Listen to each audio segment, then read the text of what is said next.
उपमुख्यमंत्री एकनाथ शिंदे यांनी 2 दिवसांपूर्वी अत्यंत गुप्त पद्धतीने दिल्लीत केंद्रीय गृहमंत्री शहांची भेट घेतल्यानं राजकीय वर्तुळात पुन्हा एकदा चर्चा सुरू झाली।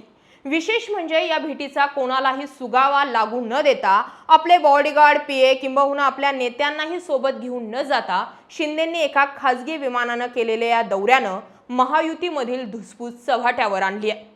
राज्यातील भाजप नेत्यांशी थेट संवाद साधण्याऐवजी त्यांना बायपास करून शिंदेंनी थेट दिल्लीतील हायकमांडशी संपर्क साधला। शिंदेंनी ही भेट पहिल्यांदाच घेतली असं नाही। अनेक वेळा शिंदे थेट अमित शहांना भेटतात, वेळ पडली तर नरेंद्र मोदी यांच्या भेटीला जातात। परंतु यंदा त्यांनी जी गुप्तता पाळली आहे ती कमालीची आहे। त्यामागील नेमका राजकारण काय यावर अनेक दावे केले जातात। या गुप्त भेटीचे एक कारण असं सांगण्यात येतंय की आगामी विधान परिषद निवडणुकीतील जागा वाटपाचा तिढा अद्याप सुटलेला नाहीये।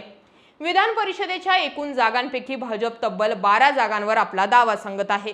दुसरीकडे एकनाथ शिंदे यांच्या शिवसेनेनं 7 जागांची आग्रही मागणी केली आहे। त्यात जळगाव, ठाणे आणि छत्रपती संभाजीनगर या जागांवरून शिवसेना आणि भाजपमध्ये थेट वाद उफाळून आलाय। भाजपने केवळ 4 जागांवर सहमती दर्शवल्यामुळे शिंदे गटामध्ये तीव्र अस्वस्थता पसरली आहे। दोन्ही पक्षांमध्ये अनेक वेळा याबाबत चर्चा झाल्यास परंतु यातून कुठलाही तोडगा निघू शकलेला नाहीये। याच कारणांनी शिंदेंनी अमित शहा यांची भेट घेऊन एक प्रकारे राज्यातील नेत्यांवर दबाव आणल्याची चर्चा होतीये। 2. दुसरीकडे शिंदेंनी अमित शहांशी ऑपरेशन टायगर बाबतही गंभीर चर्चा केल्याची माहिती सूत्रांनी दिली आहे। ठाकरे गटातील काही विद्यमान खासदार आणि महत्त्वाचे नेते एकनाथ शिंदे यांच्या संपर्कात आहेत। त्यांना आपल्या पक्षात आणून आगामी निवडणुकींपूर्वी ठाकरे गटाला आणखी एक मोठा धक्का देण्याची तयारी शिंदेंनी आधीपासूनच केली आहे। राजकीय चर्चेनुसार पक्षांतर बंदी कायद्यामुळे ठाकरेंचे खासदार फोडण्यात अडचण येत आहे। या मोहिमेला भाजप हायकमांडकडून ग्रीन सिग्नल मिळवण्यासाठी शिंदे यांनी अमित शहा यांच्यासोबत खलबतं केल्याचं बोललं जातंय। 3. काही राजकीय विश्लेषकांच्या मते एकनाथ शिंदे यांनी अमित शहा यांची घेतलेली भेट ही नुसतं दबावाचं राजकारण करण्यासाठी असू शकते। अधूनमधून शिंदे राज्यातील भाजप नेत्यांवर ही कुरघोडी करतच असतात। मध्येच ते मंत्रिमंडळ बैठकांना गैरहजर असतात तर कधी अचानक आपल्या दरेगावी निघून जातात। शिंदे कधी कधी राज्यातील भाजप नेतृत्वाशी अशा प्रकारे माइंड गेम खेळत असतात, खास करून जेव्हा अशा जागा वाटपांचा तिढा असतो, मंत्रिपदाचं वाटप असतं त्यावेळी शिंदे ही खेळी करत असतात। आता ही जागा वाटपाची चर्चा करण्याऐवजी त्यांनी थेट दिल्ली गाठली आहे। यामागे राज्यातील नेत्यांना बायपास करून थेट केंद्रातील हायकमांडशी असलेला आपला ॲक्सेस वापरून त्याद्वारे ते राज्यातील भाजप नेत्यांवर दबाव आणत असतात। यंदाच्या भेटीमागेही हा एक प्रमुख हेतू असू शकतो। स्थानिक पातळीवर भाजप ज्या प्रकारे कुरघोडी करण्याचा प्रयत्न करत आहे त्याला आळा घालण्यासाठी हायकमांडकडून थेट निर्णय करून घेणं शिंदेंना अधिक सोयीचं वाटतंय।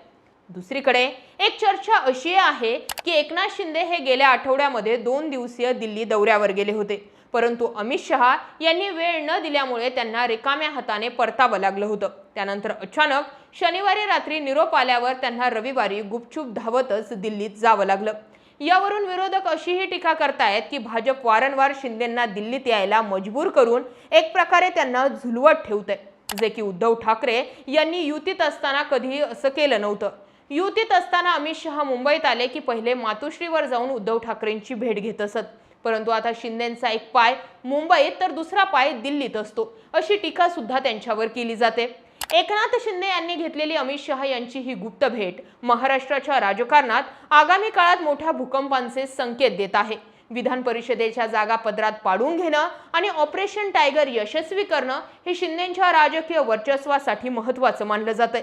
मात्र या निमित्ताने भाजप हायकमांड प्रादेशिक नेत्यांना आपल्या तालावर कसं नाचवतंय आणि राज्यातील सत्तेचा रिमोट कंट्रोल खऱ्या अर्थानं कोणाकडे आहे हेच पुन्हा एकदा अधोरेखित झालंय।